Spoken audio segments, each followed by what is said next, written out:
Revelation 5144. From the 4th of June 1951. Development is a matter of free will and not God's arbitrary use of power. The divine spark in the human being is his signpost on this earth, for it impels the human being to do what is good and cautions him against evil actions and thoughts. Yet only gently, so that it can but need not be heard and felt, because it does not push itself into the forefront. Instead, it expects a person to listen in order to be perceived. Therefore it first requires the person's will again in order to become aware of the gentle voice within. Therefore the will comes first, and all other blessings take effect accordingly, which also includes the manifestation of the divine spark in the human being. The will, however, is free. It is not forcibly influenced, neither from above nor from below.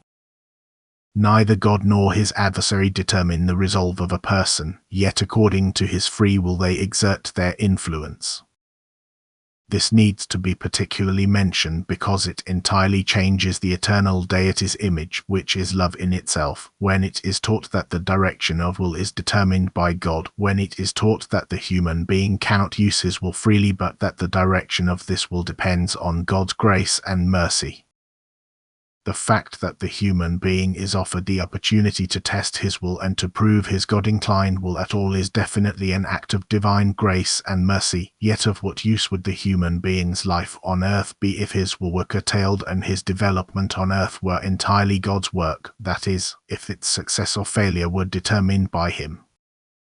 A teaching like that gives rise to doubt in God's wisdom and love, and therefore can never correspond to truth. The human being undeniably always carries the admonisher within. God's mercy is always recognizable, for this gentle voice is a gift of grace too, a helpful means to impel the human being to where he should land according to God's will. Yet it is left entirely up to him how he uses the gift of grace, otherwise the admonisher within the heart would sound so loudly and perceptibly that it would have to be heard, and the person would subsequently forcibly act as is demanded of him. The human being has free will. That is of greatest significance for his spiritual development and can never be denied. Nevertheless, words can be misunderstood or misinterpreted if the necessary understanding is lacking regarding the human being's actual task on earth and which goal he ought to attain. Anyone who knows this also instantly recognizes the error of a doctrine, even if it is advocated as being of divine origin.